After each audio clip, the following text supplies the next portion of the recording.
믿음은 자랍니다. 아니, 믿음은 자라나야 합니다.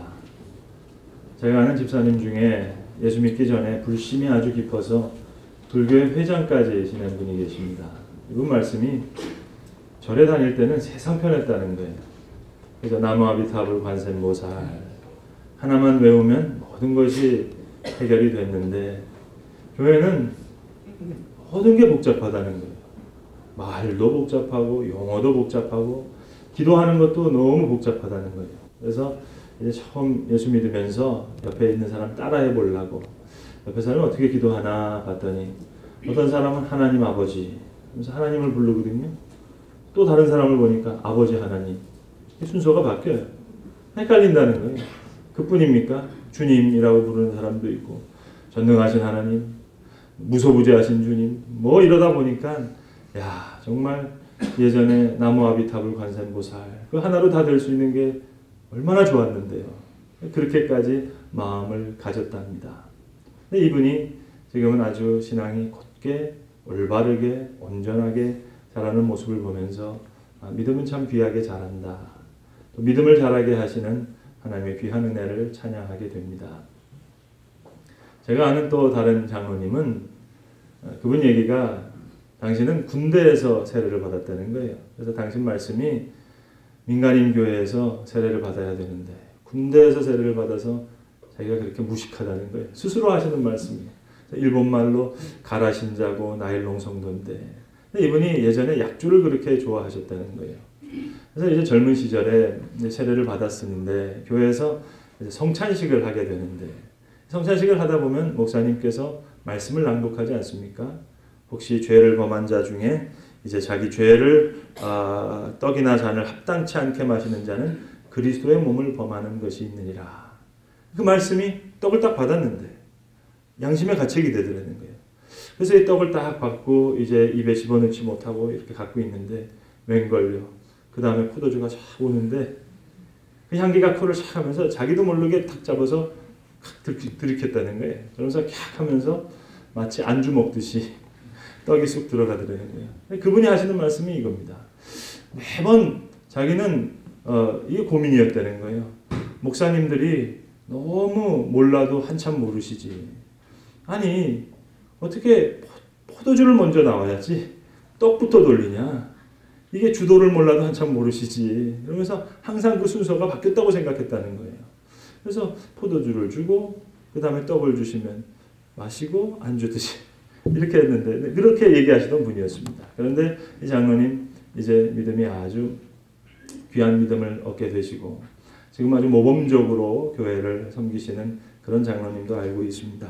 여러분 긴 시간을 통해서 많은 사건을 통해서 하나님께서 우리의 믿음을 자라게 하십니다. 종종 어떻게 믿음이 자라는 것인가를 물으시는 성도분들에게 저는 이렇게 나름대로 대답을 해봅니다. 믿음은 대체로 세 단계를 거쳐서 성장한다. 그렇게 설명해 봅니다.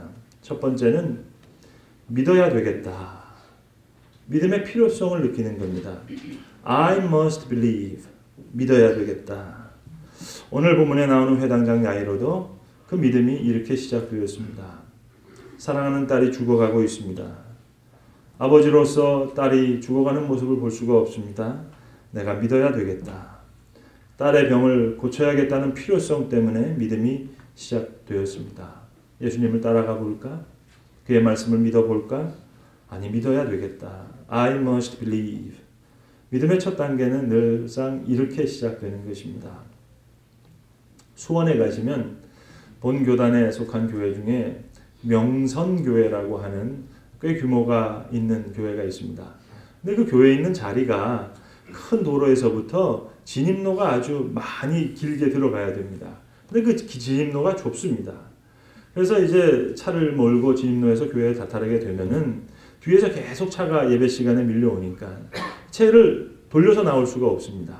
예배가 다 끝나야 함께 다시 차를 뺄 수가 있는데 여러분은 잘 모르시겠지만 교회에 아이들 그리고 부인 이렇게 차로 모셔다 드리고 떨어뜨려 드리고 돌아가시는 기사용 남편들이 꽤 많습니다. 그래서 이 교회도 그런 분들이 꽤 많은 거예요. 이 자녀들, 아이들, 그리고 교회 다니는 부인은 다 내려놓고 차를 빼야 되는데 이게 차를 뺄 수가 없잖아요. 그러니까 거기 이제 기사형 남편들이 예배당에는 안 들어가고 몇 명씩 모이는 거예요. 근데 목사님이 지혜를 내셨어요. 철마다 봄과 가을에는 팝콘을 튀기시고 여름에는 시원한 음료를 이 기사들에게, 겨울에는 붕어빵까지 구워서 그렇게 하면서 나무에다가 스피커를 하나 이렇게 달아놓으신 거예요. 설교가 이렇게 들려질 수 있도록. 그러니까 예배신앙에 이렇게 들어다 보니까 그게 썩 못 들을 말도 아니거든요. 비가 오면 비도 좀 피해야 되겠고 추우면 추위도 피해야 되겠는데 그러면서 한 사람 두 사람씩 기어 들어와가지고 예배당 뒷자리에 앉아있다가 교인이 된다 하는 겁니다. 여러분, 믿음의 시작은 그럴 때가 많습니다. 필요에 의해서, 추위 피하기 위해서, 더위 피하기 위해서, 때로는 아내의 바가지를 피하기 위해서 믿음이 그렇게 시작됩니다. I must believe. 이제는 믿어야 되겠다. 그 출발, 필요에 의한 출발입니다. 오늘 성경 본문에 나오는 이 회당장 야이로 지체 높은 양반입니다. 마을에서 최고 신분의 사람입니다. 30살밖에 안 된 이 예수에게 무릎 꿇을 수 있는 그런 사람이 아닙니다. 그러나 사랑하는 딸 12살 먹은 이 소녀가 죽어가니까 어쩔 수 없이 예수님 앞에 나와서 부탁하게 됩니다. 예수님, 내 딸이 죽게 됐습니다. 와서 좀 도와주세요. 예수님, 그래, 집으로 가자 하시면서 길을 나섭니다. 믿어야 되겠다고 생각한 야이로가 지금 예수님을 모시고 갑니다. 그런데 가는 도중에 사건이 하나 생겼습니다. 그 사건으로 인해서 가는 길이 지체됐습니다. 혈류증 앓는 여인이 와서 길을 막았습니다. 그래서 이것을 고치고 하는 그런 와중에 시간이 점점 지체됐습니다. 성경에 보시면 큰 무리가 에워싸서 예수를 밀었다 했습니다. 그 와중에도 자신은 지금 자신의 집으로 예수님을 모시고자 하는 그런 결단이 있었습니다. 바로 두 번째 믿음의 단계가 이것입니다. 내가 믿을 것이다. I will believe. 이제는 필요를 넘어서 결단과 확신으로 의지적인 믿음이 생기는 겁니다. 이렇게 무리가 에워싸지만 분명히 예수님을 모시고 내 집으로 가리라. I will believe. 내가 어떻게든 믿으리라. 강한 결심을 가지고 믿음에 올라서는 그런 시간들이 있습니다. 그런데 바로 이때 회당장으로부터 집에서 사람이 왔습니다. 정갈이 오기를 예수님을 더 괴롭게 하지 마세요. 아이가 죽었습니다. 이미 죽었습니다. 이 말을 들은 야이로, 자, 이제 어떻게 하면 되겠습니까? 모시고 가야 하겠습니까? 말아야 하겠습니까? 아이는 죽었답니다. 의사 선생님 모시고 가는 가운데 환자가 죽었습니다. 자, 환자가 죽었는데 이제 의사가 필요합니까? 아닙니까? 아무리 능력이 있어도 죽기 전에 오셔야 약을 먹이건 주사를 놓건 안수를 하든지 기도를 하든지 되는 일인데 이미 죽었는데 이제 어떻게 하겠습니까? 모시고 가야 합니까? 말아야 합니까? 바로 이 전가를 들어서 절망의 소식에 빠져있는 야이로에게 예수님 말씀하십니다. 두려워 말라. 믿기만 하라. 믿음이란 절망의 소식이 들려올 때 하나님께서 우리의 믿음을 키우는, 믿음을 비약시키는 그 시간입니다. 믿음의 도약이 필요한 시간이에요. 지금까지는 훌륭한 의사로 믿었지만 이제부터는 생명의 주인 하나님으로 고백해야 될 바로 그런 순간입니다. 이 회당장 야이로 본문 앞에서 21절부터 보시면 예수님 앞에 찾아와서 죽어가는 딸을 위해서 간청하는 말들이 있습니다. 이야기를 하는데 가만 보면 말이 참 깁니다. 좌우지간 똑똑한 사람들은 생각이 많고 생각이 많다 보면 말이 많아집니다. 성경은 이렇게 기록하고 있습니다. 와서 예수를 보고 발에 꿇어 엎드려 많이 간구하여 가로되, 많이 간구했다 얘기합니다. 말이 많았어요. 내 어른 딸이 죽게 되었으니 오셔서 그 위에 손을 얹으사 그가 구원을 얻어 살게 하옵소서. 그저 살려주세요 한마디 하면 되는 일입니다. 그런데 말이 많아요. 오른손을 얹으시고, 아니 손을 얹든지 말든지 예수님 알아서 하실 일이죠. 근데 오셔서, 이 말이 깁니다. 엄밀히 말해서 회당장 야이로 처음에 예수님 믿은 게 아니에요. 치료의 가능성을 믿은 것이지 예수님 그분 자체를 믿은 게 아니었다는 겁니다. 자기의 필요 때문에 어쩌면 고침받을 수 있다는 그 가능성을 믿은 것이지 예수님 자체를 믿은 바로 그런 믿음이 아니었습니다. 딸의 병을 고치기 위해서 I must believe, 믿어야 되겠다 생각했고 딸이 죽었다 하는 소식에 그만 무너져 내렸습니다. 때로 그런 분들 많이 보죠, 교회에서. 예컨대 수능을 위해서 아들과 딸을 위해서 열심히 기도합니다. 그런데 그만 성적이 잘 좋게 나오지 않아서 대학의 입시에 떨어졌습니다. 이제 기도하지 않아요. 이 사람 기도하는 사람 맞습니까? 아닙니까? I must pray. 기도해야겠다. 기도의 필요성은 느꼈어요. 그러나 아직 기도의 세계에 들어오지 못했습니다. 기도의 필요를 느꼈다가도 또 필요가 채워지지 않을 때 믿음이 식어지기도 하고 또 믿음이 없어지기도 합니다. I must believe. 바로 이 첫 걸음마 단계의 믿음의 맹점이 바로 여기에 있습니다. 사랑하는 성도 여러분, 믿음은 결단이 아니옳습니다. 믿음은 자기 확신도 아닙니다. 내가 믿어야지 믿어지십니까? 될 줄로 믿습니다 하시면 믿어지시던가요? 오늘 회당장 야이로 딸을 고칠 수 있겠다 하는 생각으로 I must believe, 믿어야 되겠다 생각했고 또 무리가 에워싸는 가운데도 I will believe, 내가 결단해서 믿었습니다. 결단도 의지도 있었습니다. 그러나 믿음은 자기 결단도 아니고 자기 확신도 아니고 결심도 아닙니다. 이제 진정한 믿음이 필요한 순간입니다. 딸은 죽었습니다. 어찌하여 선생이 더 괴롭게 하나이까? 바로 이 순간 요구되는 믿음이 있습니다. 그것이 바로 세 번째 단계의 올바른 믿음입니다. I do believe. 주님 믿습니다. 딸은 이미 죽었는데 주님 계속해서 야이로에게 순종을 요구하고 계십니다. 두려워하지 말라. 믿기만 하라. 그리하면 내 딸이 구원을 얻으리라. 그러나 죽었답니다. 주님 죽었습니다. 이제 다 끝났습니다. 집어치우십시다. 이렇게 외치고 싶지만 그 순간 주님 집으로 가시지요. 계속 모시고 길을 걷습니다.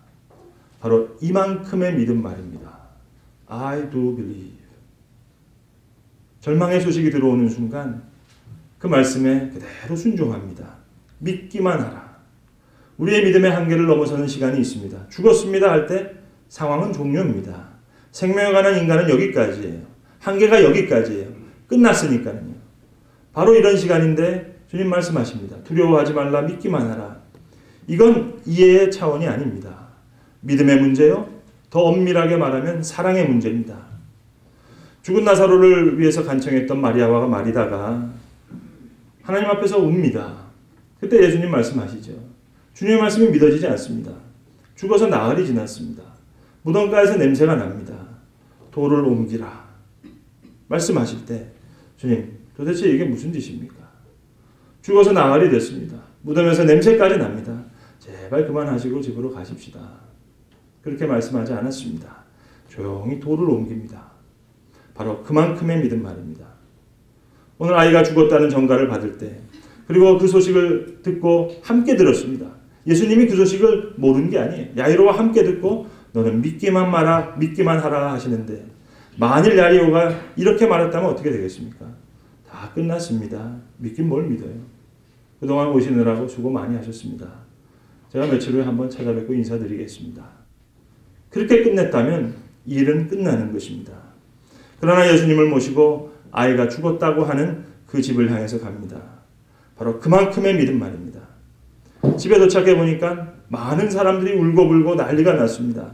예수님 들어가시면서 왜들 이렇게 시끄러우냐? 아이가 죽은 것을 보면서 죽었다고 얘기하니까 죽은 것이 아니라 잔다 말씀하십니다. 그랬더니 아이가 다 죽은 것을 아는 사람들이 비웃었다. 오늘 성경은 그렇게 기록합니다. 죽은 것이 분명한데 잔다고 하니까 아니 웃을 일이죠. 도대체 무슨 소리냐. 그러나 우리 주님 얘기하십니다. 죽은 것이 아니라 잔다. 성도 여러분, 한번 생각해 봅시다. 우리 편에서는 믿음이 있기도 하고 없기도 하고 희망에 부풀었다가 절망하지만 하나님 편에서 보신다면, 아니 오늘 예수님 편에서 보신다면 정말로 아무 문제가 없는 거예요. 그야말로 자고 있는 거예요. 다시 깰 거예요. 배가 고플 때니까 먹을 것만 주면 되는 문제입니다. 혈루증 여인 고치느라고 좀 시간이 지체됐습니다만 그것도 잘된 일이에요. 더 큰 간증이 있을 테니까요. 그야말로 예수님 하시는 말씀 그대로예요. 두려워 말고 믿기만 하라. 두려워할 일이 하나도 없어요. 믿기만 하면 되는 거예요. 같이 예수님 모시고 집에만 가면 되는 거예요. 죽은 것이 아니라 잔다. 얼마나 고마운 말씀입니까? 사실로 그렇잖아요. 예수님 편에서는 두려워할 일이 아니에요. 지금 야이로가 믿기만 하면 될 문제예요. 울 일이 아니에요. 죽은 것이 아니라 자는 것이기 때문에 먹을 것만 주면 되는 겁니다. 바로 이 세계관, 이 인생관, 이 가치관이 바로 믿는 사람의 세계관입니다. 죽은 것이 아니라 잠들었다. 죽은 자를 앞에 놓고도 이건 끝이 아니다. 이렇게 말씀하십니다. 여기에 생명이 있습니다. 이것이 믿음의 세계입니다. 예수님 죽었다는 소식을 들어도 절망이 없었어요. 집에 가서 지금 울음바다가 되는 상황을 보시고도 절망이 없었습니다. 왜요? 그는 생명을 보셨기 때문입니다. 요한복음 11장에서 나사로를 살리실 때 예수님 그렇게 말씀하십니다. 믿으면 하나님의 영광을 보리라. 나사로의 무덤가 앞에서 말씀하시는 거예요. 믿으면 영광을 보리라. 오늘 본문에 달리다 쿰 소녀야 일어나라. 죽은 시체를 향해서 외치셨습니다. 누가복음 7장에 보시면 과부가 자기 사랑하는 아들이 죽었습니다. 장례식 행차입니다. 관을 메고 사람들이 울면서 오는데 예수님 그 행차를 멈추시고 관을 향해서 외칩니다. 청년아 일어나라 말씀하셨습니다. 사랑하는 성도 여러분, 예수 믿는 사람은요 죽어도 천국이에요. 걱정할 것 없습니다. 저는 개인적으로 지난 주간 2차례 장례가 있었습니다. 하나는 서울대병원에서, 다른 하나는 세브란스 병원에서 가슴 아픈 장례였습니다. 한 장례는 같은 교회에서 30년 동안 신앙생활했어요. 중고등학교 때부터 같이 자랐고 대학도 같은 대학, 과는 달랐습니다. 같은 대학을 다녔습니다. 스타디도 같이 했어요. 근데 큰 병에 걸려서 바짝바짝 말라갑니다. 지난달에 중환자실에 들어가기 앞서서 전화통화했었어요. 한번 만나고 싶다 했더니 지금 모습이 남한테 보이려고 하는 그런 모습이 아니라는 거예요. 몸무게가 20kg, 21kg입니다. 20kg가 빠진 게 아니라 몸무게 자체가 20kg, 21kg 바짝바짝 말라가는 거예요. 중환자실에 들어가기 전에 의식이 잃기 전에 지난달 1월에 전화 통화했어요. 좋은 모습으로 만나고 싶다고 하고 이야기하지만 감사하다는 말을 잊지 않는 거예요. 조목조목 말합니다. 이것이 감사하고 저것이 감사하고 모든 게 감사하다고. 제가 전화상으로 그랬어요. 당신 정말 예수 잘 믿는 사람이라고. 죽은 것이 아니라 잔다. 죄송하지만 여러분 장례식장 가면 유족들과 조문객들이 얼마나 많이 웁니까? 특별히 이렇게 참 어려운 장례를 가다 보면 조문객들 분위기가 참 많이 다운되어 있습니다. 많이 울고요. 눈물을 흘립니다. 슬퍼합니다. 죄송하지만 장례식장을 나올 때 제가 나오면서 그런 생각 들었습니다. 저는 늘 장례식 갈 때 그런 생각해요. 돌아가신 분이 하늘에서 바라보면서는 무슨 생각할까? 야, 니들이 왜 우냐? 입장이 바뀌어도 한참 바뀌었잖아요. 왜 슬퍼하냐? 네? 좀 죄송한 표현이지만 그렇게 생각해. 놀고들 있네. 네? 그렇잖아요. 니들이 세상에서 바득바득 사느라고 참 고생이 심하다. 참 안 됐다. 그렇게 생각할 거 아니에요. 근데 왜 울고 있어요? 왜 슬퍼해요? 입장이 바뀌어도 한참 바뀐 거죠. 누가 누구를 위해서 슬퍼합니까? 누가 누구를 위해서 안타까워야 합니까? 니들이 개맛을 알아? 니들이 천국 맛을 알아? 왜 울어? 왜 슬퍼해? 죽은 것이 아니라 잔다. 이게 하나님의 가치관이에요. 죽어도 천국이에요. 아무런 문제가 없는 사람이에요. 교회에서도 보면 목사님 큰일 났습니다 하고 달려오시는 분들이 계세요. 그 사람 큰일 날 사람이에요. 교회에 큰일 날 게 뭐가 있어요? 죽은 것이 아니라 잔다. 이 인생관. 제가 아는 장로님 한 분은 사업을 크게 하시는데 젊은 아들을 위해서 아예 사업체를 조그맣게 차려놓으셨어요. 그러면서 속으로 갖고 계신 생각은 이거예요. 뭐를 하든지 다 해봐라. 부도도 맞아보고 힘들게 한번 사업해봐라. 그렇게 생각하시는 거예요. 조그맣게 해놓고 자 이제 한번 어려운 일도 당하고 비바람도 맞아보고 그렇게 하는 거예요. 속마음에 그런 거예요. 망해라 망해. 망해도 좋다. 망해도 성공이다. 그 아버지 참 훌륭한 아버지라고 생각했습니다. 제가 아는 선배 중에 한 분은 아주 부잣집 아들이에요. 그런데 아버지가 집에서 한 푼도 용돈을 안 주는 거예요. 자기가 다 벌어서 삽니다. 여름에는 트럭 운전하고, 그리고 겨울에는 공사판에 가서 일하고. 누가 그러더라고요. 그 공사판에 가서 일하는 거 요즘에 그거를 NGD라 그러더라고요. NGD. 노가다. 네? 노가다 하면서, 그러면서 돈 버는 거예요. 아니, 저한테 밥 사달라고 할 만큼 부자 아들인데도 그렇게 돈이 없어요. 그 아버지는 생각하는 거죠. 고생 좀 해봐라. 그래야지 네가 돈의 중요성을 알지. 그렇게 생각하는 거예요. 지혜로운 아버지죠. 여러분, 무슨 문제가 있어요? 죽어도 천국인데. 큰일 날 거 하나도 없어요. 망해도 성공이에요. 고생해도 성공이에요. 죽어도 천국이에요. 예수님 눈에는 지금 죽은 자와 산 자가 따로 없어요. 장례식 중이건 반급 중이건 예수님의 눈에는 상관이 없었어요. 문둥병자건 죽을 병이건 상관없어요. 예수님 눈으로 볼 때는 그 속에 미래가 있었어요. 생명이 있었어요. 영생이 있었어요. 그래서 오늘 시체를 향해서 말씀하십니다. 달리다 쿰 소녀야 일어나라. 죽은 자를 향해서 말씀하시는 거예요. 계시적인 사건입니다. 상징적인 사건입니다.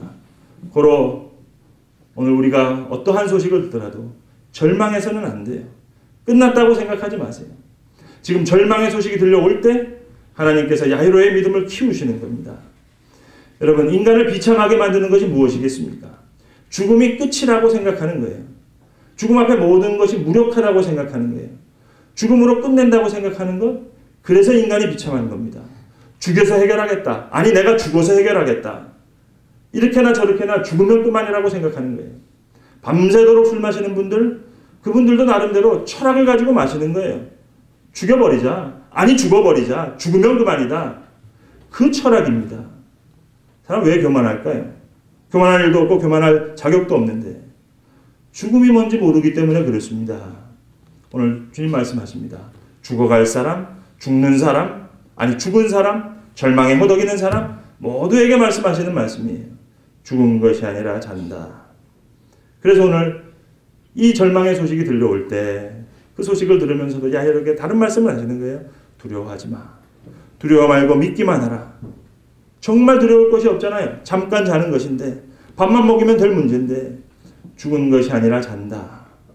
이제 이것을 받아들이는 믿음이 필요한 순간입니다. I do believe. 우리는 간혹 기도할 때 하나님 선한 목자가 되어달라고 그렇게 기도합니다. 하나님 이미 선한 목자세요. 선한 양만 되면 됩니다. 지금 믿음의 비약이 필요한 시간이에요. 지금까지는 훌륭한 선생님, 랍비, 그리고 의사, 능력 있는 사람. 그러나 이제는 생명의 주인으로 예수님을 하나님으로 믿어야 하는 순간입니다. 보통 믿음이 아닙니다. 특별한 믿음으로 비약되는 순간입니다. 이것이 순종이고 이것이 사랑입니다. 사실로 믿어지지 않았습니다. 납득이 되질 않았습니다. 그러나 종래에 가졌던 그의 모든 지식, 그의 모든 이성 다 버리고 순수하게 예수님의 말씀을 받습니다. 오늘 가만히 보면 야이로 이제 결정적인 순간 믿기보다는 순종했던 것 같아요. 자기 애를 다 버리고 단순한 마음으로 예수님을 모시고 갑니다. 두려워하지 말고 믿기만 하라. I do believe. 주님 가시지요. 바로 이 믿음 말입니다. 이제 죽어있는 딸을 향해 주님 외치시는 말씀을 듣습니다. 달리다 쿰 소녀야 일어나라. 일으키십니다. 믿음을 높이기 위해서 절망의 소식도 필요했고 영원한 생명을 얻기 위해서 죽음의 소식도 필요했던 것입니다. 기도하겠습니다. 아버지 하나님, 절망의 소식을 들을 때도 우리의 믿음을 키우시고 죽어가는 생명을 향하여서도 영원한 생명을 보게 하시는 하나님의 역사를 찬양합니다. 믿음대로 믿음을 따라 살고자 했었지만 절망된 소식을 들을 때 우리의 믿음이 흔들리는 것을 느낍니다. 모든 것이 다 끝났다는 소식을 들을 때에도 주님 우리에게 믿음을 새롭게 하여 주시옵소서.